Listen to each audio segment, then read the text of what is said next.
عمارت کو مضبوط کرنا چاہتے ہیں تو سب سے پہلے بنیاد کو مضبوط کریں. بنیاد مضبوط تو عمارت مضبوط. بنیاد مضبوط نہیں تو عمارت کبھی بھی مضبوط نہیں ہے. ہم اور آپ نماز پڑھتے ہوں گے, روزہ رکھتے ہوں گے, زکوٰۃ قربانی کرتے ہوں گے, بے شمار اعمال کرتے ہوں گے.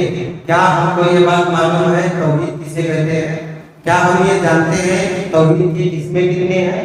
کیا ہم یہ جانتے ہیں کہ توحید کے مخالف کون سا کام ہے؟ بسم اللہ الرحمن الرحیم. حمیدہ مصلیٰ اما بعد فقد قال اللہ تبارک و تعالی فی مقدس کتابہ فی القرآن المجید اعوذ باللہ من الشیطان الرجیم بسم اللہ الرحمن الرحیم واعبدوا اللہ ولا تشرکوا بہ شیئا وبالوالدین احسانا وبذی القربى والیتامى والمساکین والجار ذی القربى والجار الجنب والساعر بالجنب وابن السبیل وما ملكت أيمانكم إن الله لا يحب من كان مختالا فخورا. سورۃ النساء پارہ نمبر 5 سورہ نمبر 4 آیت نمبر 36. حضرات مسلیان کرام, بزرگان دین, نوجوان دوستوں, عزیز پیارے بچوں, الحمدللہ 5ویں تراویح میں 5 پارے مکمل ہو چکے ہیں. 5ویں تراویح کے اندر جو 5واں سورہ ہمارے سامنے تلاوت ہوا اس میں کا کچھ حصہ کل آپ کے سامنے پیش ہوا کہ اطاعت رسول اللہ تبارک و تعالیٰ کا ایک اہم حکم ہے. جہاں اطاعت رسول کا حکم ہوا اسی 5ویں پارے کے اندر اللہ تبارک و تعالیٰ کے کچھ اور بھی احکام ہیں. اگر انسان ان احکام کی پابندی کرتا ہے وہ جس معاشرے میں بھی رہے گا وہ انشاءاللہ نہایت سدھرا ہوا, سلجھا ہوا, پاک اور صاف معاشرہ ہوگا. ایک سوسائٹی کو کیسا اچھا بنا سکتے ہیں اس آیت کریمہ کے اندر اللہ تبارک و تعالیٰ نے وہ تعلیم دی ہے. دیکھیے اللہ کیا فرماتا ہے, وَاعْبُدُوا اللَّهَ وَلَا تُشْرِكُوا بِهِ شَيْئًا وَبِالْوَالِدَيْنِ إِحْسَانًا. اور اے لوگو تم صرف اللہ کی عبادت کرو, اس کے ساتھ کسی کو شریک نہ کرو, اور والدین کے ساتھ اچھا سلوک کرو.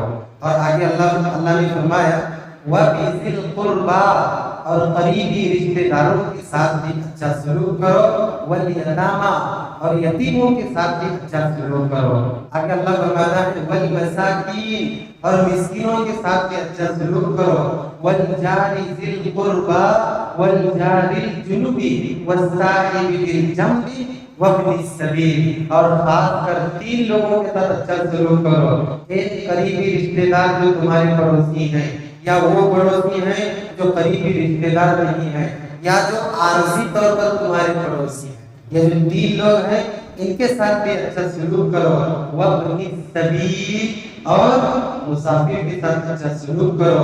وما ملکت ایمانکم, اور تمہارے جو نوکر چاکر ہیں, لونڈی اور غلام ہیں, ان کے ساتھ بھی اچھا سلوک کرو.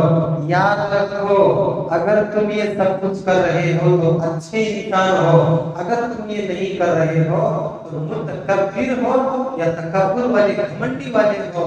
ان اللہ لا یحب من کان مختالا فخورا, بے شک اللہ تبارک و تعالی پسند نہیں کرتا ہے خود کو پسند کرنے والے اور فخر کرنے والے. اللہ تبارک و تعالیٰ کی اس آیت کریمہ میں ایک اچھی سوسائٹی کیسے بن سکتی ہے اس کا ایک طریقہ نازل فرمایا.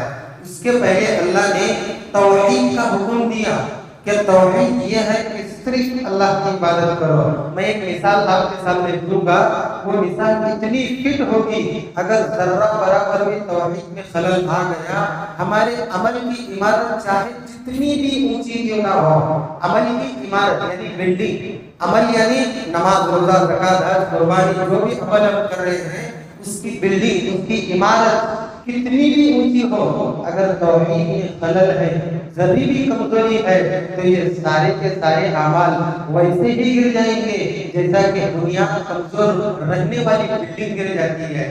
سب سے پہلے جو بنیاد ہے وہ توحید ہے, اور اس بنیاد کے اوپر جو بلڈنگ ہے, جو عمارت کھڑی ہوتی ہے وہ ہے اعمال.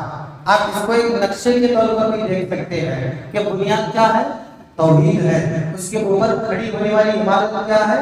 اعمال ہے۔ اگر ہم عمارت کو مضبوط کرنا چاہتے ہیں تو سب سے پہلے بنیاد کو مضبوط کریں۔ بنیاد مضبوط اور عمارت مضبوط۔ بنیاد مضبوط نہیں تو عمارت کبھی بھی مضبوط نہیں ہے۔ ہم اور آپ نماز پڑھتے ہوں گے، روزہ رکھتے ہوں گے، زکوٰۃ قربانی کرتے ہوں گے، بے شمار اعمال کرتے ہوں گے، کیا ہم کو یہ بات معلوم ہے توحید کسے کہتے ہیں؟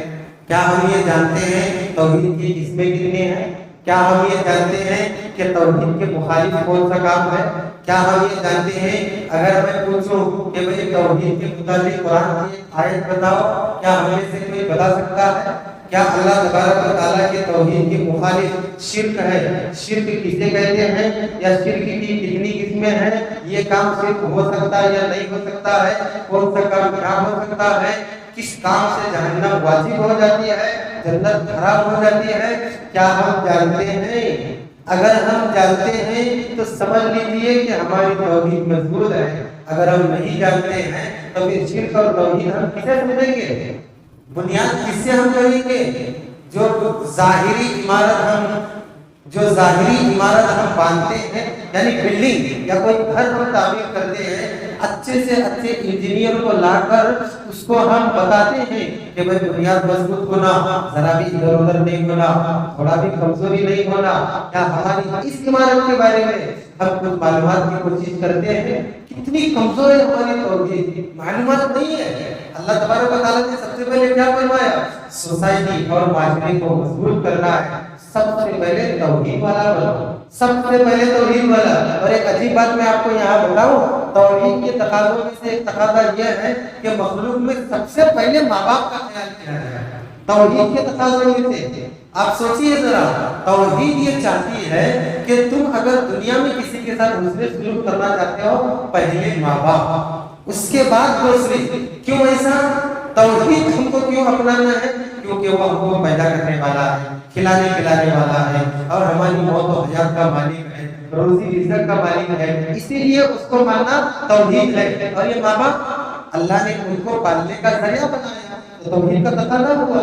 جس طریقے سے اللہ پالتا ہے تو اللہ کو ماننا ہے، اللہ نے جسے پالنے کا ذریعہ بنایا ہے سب سے پہلے اس کو ماننا، یہ توحید کا تقاضا ہے۔